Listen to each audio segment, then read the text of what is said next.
Welcome to 7-Minute Torah, an exploration of the weekly Torah portion with me, Rabbi Micah Streifer. If you enjoy this podcast, please feel free to subscribe or comment or share it with a friend. What's the oldest song that you can think of? Now, if my children were here, they'd probably say something along the lines of, any song from when you were growing up, Dad.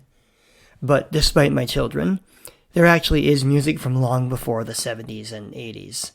We have music from long before the last century, from long before the time of Beethoven or Mozart or Bach. I even remember studying some music from medieval Provence in my undergrad music history course. What we read in this week's Torah portion is far older than any of that.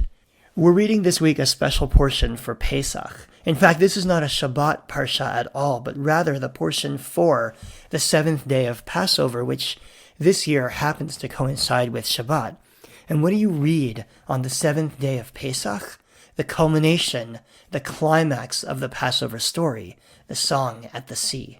Since this is a song, I'm going to sing a little bit for you, and then I'll talk about it. Ashir al Adonai ki ga'o ga'a, sus v'rochvo rama vayam, ozi v'zimrat yah, vayhi li lishua, Ze'eli ve'anvehu, Elohei aviva romemenu. Mi chamocha bailim Adonai, mi kamocha nedar bakodesh, nora tehilot osefele. That last part might have sounded familiar, and in a minute I'll talk about why. But let me first say that this may be some of the oldest literature in the entire Torah. And we know that for two reasons. First is grammatical, that there are word endings and word forms that occur in the song at the sea that don't occur elsewhere in the Torah, and that seem to be quite archaic. Some scholars place this song back as far as the 13th century BCE, which might even be when the Exodus took place, if there was an Exodus. The second reason we know this is old is because in general, in Torah and in the Bible, the music is the oldest literature. And there's a reason for that. Music is easier to pass down from generation to generation. It's easier to remember. Think about it from your own perspective. Can you recount a lot of famous speeches? The Gettysburg Address or an inaugural address, some famous speech made by a prime minister or a president. Some of us know a few lines here and there. We might even be able to repeat a paragraph. But it's not that easy to commit spoken word to memory. What's much easier to remember, and what we know a lot more of, are songs. How many song lyrics can you parrot just off the top of your head? How many songs can you quote and you didn't even realize they were there, taking up space in your brain? We remember songs. We remember music. And therefore, in a society that does not have a robust written tradition, or truly even one that does, music becomes one of the primary media for passing on stories and ideas from generation to generation. And that's what we find here in the song at the sea. So what are they singing about? What do these ancient words actually say? Well, here's what I chanted.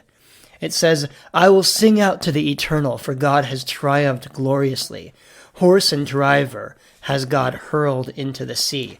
Who is like you among the divine beings? Who is like you? Majestic in holiness, awesome in splendors, the one who works wonders.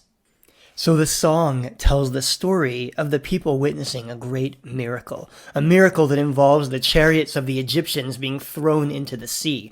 We know this story, of course, as the parting of the Red Sea, the story of Passover, which we tell every year at our Seder tables. Now, it's worth noting that this song has its own special trope, its own special cantillation or way of singing that is only used for this song. And that cantillation actually varies from community to community. So the way I sung it was an Ashkenazi trope. Ashir al Adonai ki ga'o ga'a. But if one is from a Sephardic community, they might have heard a different melody that sounds something like this. Ashira Adonai ki ga'o ga'a sus verochvo ramavayam. And either way, whichever melody you're singing it to, you're only using that melody for this one story that we tell every year over and over again. So this tells us that the telling, or rather the singing of this story, may be one of the oldest and earliest things that Jews do.